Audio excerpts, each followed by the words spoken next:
स्वागत है बच्चों आपका अपने जीडी चैम्स के चैनल पे, जहां आज हम पढ़ने जा रहे हैं standard 5th English 10th lesson 3 sacks of rice, यानी कि 3 गोनी किसके, राइस के। अब इस चैप्टर में हम क्या देखेंगे, 3 भाई होते, तीनों भाइयों को 3 गोनी चावल जो होता है वो दिया जाता है। अब वो तीनों भाई उन 3 गोनी चावलों का क्या करते, कैसे उसका यूज करते, वो हम यहाँ पर देखेंगे। तो हम क्या करते हैं, यहाँ पर इस लेसन को स्टार्ट करते हैं। पहले बोला गया you may have read many stories about 3 brothers. Usually 2 of them, the elder ones, are strong, clever but unkind. They laugh at the youngest one because he is too simple and soft hearted. यहाँ पे क्या बोला गया है कि आपने बहुत सारी स्टोरी 3 भाइयों के ऊपर पढ़ी होगी, जिनमें से जो 2 बड़े होते हैं वो हमेशा छोटे वाले के ऊपर हंसते हैं। वो लोग स्ट्रांग तो होते हैं, बुद्धिमान भी होते, क्लेवर भी होते, लेकिन वो लोग कैसे होते हैं, अनकाइंड होते। वो छोटे वाले का हमेशा मजाक उड़ाते, उसके मजे लेते, क्योंकि वो कैसा रहता है, हमेशा सिंपल और सॉफ्ट हार्टेड, यानी कि उसका जो दिल रहता है बहुत ज़्यादा अच्छा रहता है। Our story also has three brothers who lived in a small town, but they were all 3 of them honest, kind, hardworking. The elder one ran a shop, the middle one was a priest, and the youngest one had just finished his education. अब यहाँ पर बोला गया कि आपने भले ही बहुत सारी स्टोरीज देखी होंगी जिनमें जो होते हैं बड़े वाले जो रहते हैं वो छोटे के मजाक उड़ाते हो या कुछ भी करते हो। तो हमारी जो आज की स्टोरी है उसमें भी 3 भाई है, और वो तीनों भाई अलग अलग नहीं, तीनों ही भाई काइंड है, वो बहुत ज़्यादा सच्चे और बहुत ज़्यादा अच्छे।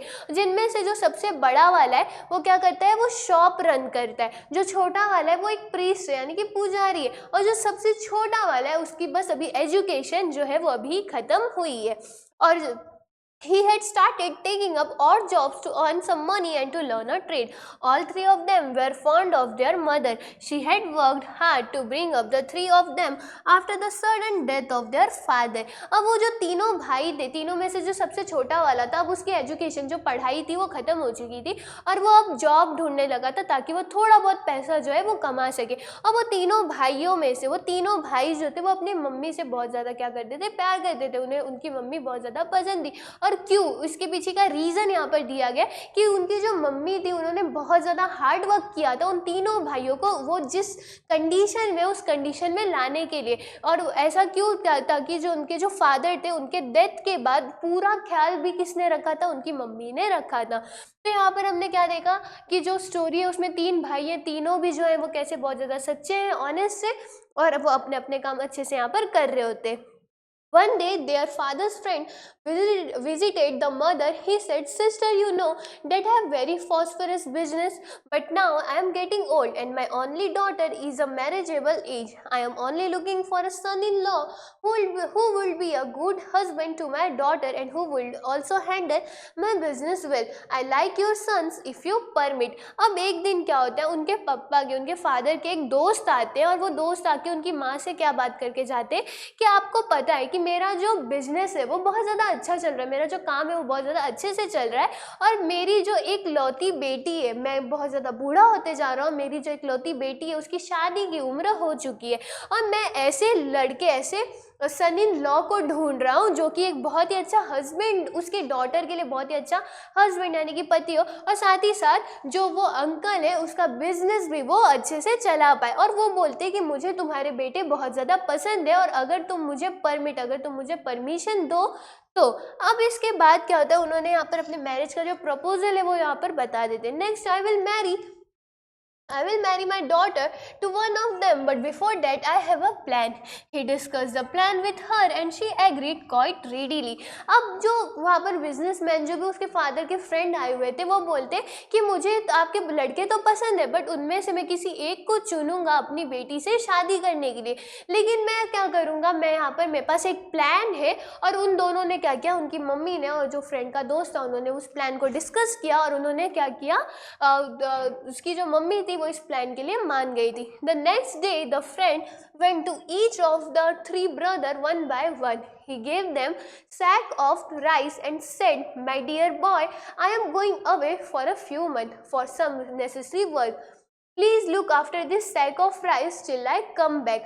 अब नेक्स्ट डे क्या हुआ, वो लोग गए और वहाँ जो उसके फादर के फ्रेंड थे वो वहाँ पर गए और एक के बाद एक भाइयों को क्या किया, 3 जो सैक ऑफ राइस था वो वहाँ पर दे दिए। और सैक ऑफ राइस देने के बाद वो क्या बताते कि मेरे प्यारे बच्चों, मैं कहीं बाहर जा रहा हूँ और बाहर किसी काम की वजह से जा रहा हूँ, प्लीज़ ये जो मैंने तुम्हें गोनी दी है इसका ख्याल रखना जब तक मैं यहाँ पर आ नहीं जाता हूँ। The friend went away. Many months passed, but he did not return. It was nearly a year before he came back. He visited the eldest brother first. The eldest brother welcomed him and gave him a small purse full of money. अब जो उनके दोस्त थे, जो उनके father के दोस्त थे, वो यहाँ पर पैसा दे जो सैक ऑफ राइस थे वो देकर चले गए थे और वो बहुत साल, 1 साल तक वो आ ही नहीं। और उन्होंने क्या किया, बहुत साल हो चुके थे, अब टाइम आ चुका था कि वो वापस आ चुके। सबसे पहले वो किसके पास गए, एल्डेस्ट ब्रदर जो सबसे बड़ा था उस भाई के पास गए। तो वहाँ पे जो एल्डेस्ट ब्रदर था, जो सबसे बड़ा वाला लड़का था, उसने क्या किया, उसने उनका वेलकम किया और वेलकम करने के बाद उन्होंने जो पैसे थे वो दे दिए। तो अब उन्होंने पैसे दिए, क्यों दिए, तो देखो यहाँ पर बोला गया, uncle you had left a sack of rice with me after a few month I was worried that it may get spoiled therefore I sold rice to my customer. Unfortunately, I got this money. I got, please accept it. अब देखो जो यहाँ पर जो पहला brother था वो क्या रन करता था, वो एक शॉप, एक दुकान रन करता था। तो जैसे ही वो बड़े वाले जो उसके फादर रहते, फ्रेंड के फादर, वो जब आते तो क्या करता है, उसे पैसे देता है। पैसे देते हुए बताते हैं कि अंकल जब आप यहाँ पर जो चावल आप मुझे दे कर गए थे वो कुछ महीने हो चुके थे और आप आए नहीं थे, तो मुझे उसकी परवाह होने लगी थी। मैं उसके बारे में सोचने लगा था और मुझे लगा था कि ये कहीं ख़राब ना हो जाए, और इसी की वजह से मैंने क्या किया, अपने दुकान पर उसको बेच दिया और बेच कुछ कर मेरे पास ये कुछ जो पैसे हैं वो मिले। तो ये पैसे जो है ये आपके हैं, ये आप रख लो। तो वो क्या करता है, वो राइस को बेचने के बाद जो पैसे रहते हैं वो ईमानदारी से उन्हें दे देता है। Thank you, my boy. You are such an honest person. Then the friend went to see the middle brother, who was a priest. The priest greeted him with joy and affection. He said, Uncle, remember you had left a sack of rice with me an year ago. I had kept it for many months, but then I was worried that it may get spoiled. I distributed the rice among the poor in your name. They all blessed you for satisfying their hunger. However, I did that without your permission and I am willing to pay you back for the rice. अब जो uncle थे वो कहाँ पे गए, वो दूसरे वाले भाई के पास गए। तो दूसरा वाला भाई क्या बोला कि अंकल आप बहुत, जो मिडिल ब्रदर था उसके पास गए। तो वो बोले कि अंकल आप बहुत दिन से आए नहीं थे। वो एक प्रीस्ट था तो उसने बहुत ज़्यादा प्यार से, अफेक्शन से उनका वेलकम किया। और देन वो खुद ही बताते कि अंकल आपको याद है आपने मुझे एक चावल की गोनी दी थी, मैंने उसे बहुत समय तक तो संभाल के रखा था, बट अब मुझे क्या होने लगा था, टेंशन होने लगा था कि कहीं ये जो गोनी है ख़राब ना हो जाए।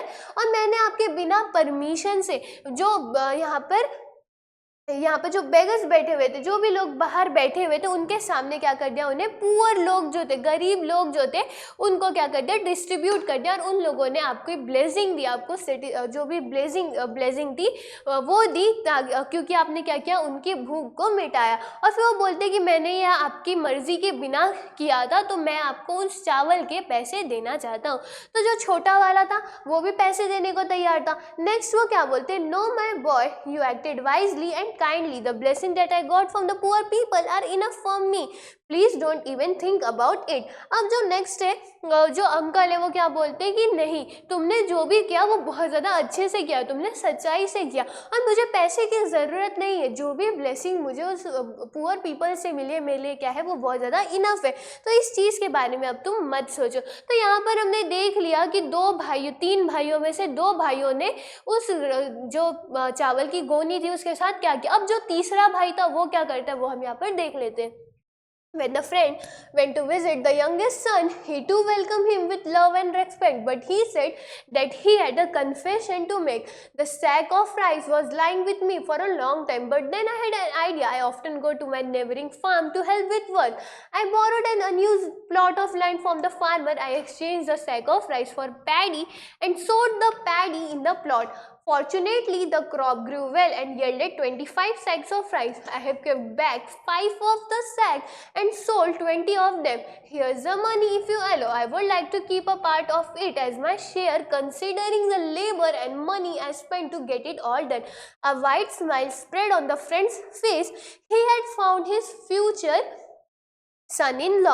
अब जब वो तीसरे भाई के पास जाते तो उसने क्या किया था, जो 3 सैक्स ऑफ राइस थे, सॉरी जो 1 सैक ऑफ राइस उसे दिया गया था, वो क्या किया, वो उसने बताया कि मैं नेबर के पास जाता था, पड़ोसी के पास जाता था उसकी खेती में मदद कराने के लिए। मैंने उससे खेत खरीदा और मैंने उसमें मैंने क्या किया, उस चावल को ये कर दिया, क्या कर दिया, एक्सचेंज कर दिया पैडी के लिए, यानी कि जो चावल के जो बीज होते हैं उसके लिए। और फिर उसने जब पैडी को उगाया तो बहुत ज़्यादा उगा और उसको एक राइस की वजह से उसको कितने राइस के सैक मिले, 25 सैक मिले, जिसमें से उसने 5 को रख दिया और 20 को बेच दिया। फिर वो बोलता है कि मैं चाहता हूँ कि ये जो थोड़ा सा पार्ट है जिसमें मेरा शेयर लगा है, मैं क्या करूँ, इसे बचा कर मैं अपना लेबर कॉस्ट समझ कर रख लूँ और बाकी का जो आपका है मैं उसे दे दूँ। और ये सुनने के बाद जो फ्रेंड का फेस था, उसके फ्रेंड के फेस में बहुत अच्छी एक स्माइल आती है और उसे पता चल जाता है कि उसका फ्यूचर सन इन लॉ कौन है। तो यहाँ से हमें पता चला कि तीनों भाइयों ने तीनों भाइयों जो थे उन्होंने उस सैक ऑफ राइस को कैसे यूज़ किया, और जो लास्ट वाला था उसने अपना दिमाग लगा के उस सैक ऑफ राइस को और बढ़ाया, और इससे ही जो फ्रेंड का दोस्त जो उसके फादर का दोस्त था उसे समझ गया था कि जो तीसरा भाई है वो उनके बिजनेस को बढ़ा सकता है, क्योंकि उसने राइस जो 1 सैक ऑफ राइस को 25 सैक ऑफ राइस में बढ़ाया था। अब नेक्स्ट है इस चैप्टर का एक्सरसाइज, जहाँ पे बोला गया find the opposite of the following words from the lesson. जहाँ पे अपोजिट वर्ड पहले क्या दिया गया, begin, cease, bought, sold, reject, accept, eldest, youngest, lend, borrow, earn, spend, narrow, wide. तो ये हो गया आपके अपोजिट वर्ड। अब नेक्स्ट यहाँ पर क्या है, answer the following question, what common qualities did the 3 brother have. तीनों भाइयों के पास एक कॉमन क्वालिटी क्या थी, तो उन तीनों के पास कॉमन क्वालिटी क्या थी, वो हॉनेस्ट थे, काइंड थे और विलिंगनेस, उनको काम करने के लिए जितना हार्ड काम कर सके वो करने के लिए तैयार रहते थे। What was the businessman looking for, why, जो बिजनेसमैन था वो किस चीज़ के बारे में लुक रहा था, तो उसके क्या चाहिए था, अपनी डॉटर के लिए वो क्या ढूंढ रहा था, हस्बैंड ढूंढ रहा था, और उसके जो बिजनेस है उसको अच्छे से संभाल पाए ऐसे किसी लोग को वो ढूंढ रहा था। How did the middle brother use the rice, middle brother ने राइस को कैसे यूज किया था, उन्होंने क्या किया था, the middle brother distributed the rice among the poor in the name of the businessman, यानी कि उस बिजनेसमैन के नाम पर उन्होंने क्या किया था, उस सैक ऑफ राइस को यहाँ पर डिस्ट्रीब्यूट कर दिया था। Was it right for the youngest brother to ask for a share in the money, why, यानी कि क्या छोटे भाई को उस मनी में शेयर मांगना सही था, तो हाँ सही था, क्योंकि उसने क्या किया था, वहाँ पर लेबर कॉस्ट लगाया था, तो इसके वजह से जो शेयर वो ले रहा था वो सही था। तो इसका आंसर क्या लिखोगे, there was a lot of hard work, effort and money involve in sowing the seed and harvesting the crop. The youngest brother was therefore justified in asking for a share in the money, यानी कि जितना भी वहाँ पर cost लगा, hard work लगा, उसके वजह से जो यंगर ब्रदर है उसे पैसों में जो शेयर है वो मांगना चाहिए था। और इसी की तरह क्या होता है, आपका ये लेसन यहाँ पर खत्म होता है, जहाँ पर हमने क्या देखा, 3 सैक्स ऑफ राइस के बारे में, यानी कि हर एक ब्रदर जो बहुत ही ज़्यादा, तीनों भाई बहुत ज़्यादा ही हॉनेस्ट थे, बहुत ज़्यादा ही अच्छे थे, उन्होंने कैसे सैक ऑफ राइस को यूज़ किया, कैसे उसे, जो यंगेस्ट ब्रदर था उसने 1 सैक ऑफ राइस के 25 सैक ऑफ राइस जो थे वो बनाए। आई होप आपको ये वीडियो समझी होगी। फिर मिलते हैं नेक्स्ट वीडियो में, तब तक के लिए bye bye and take care.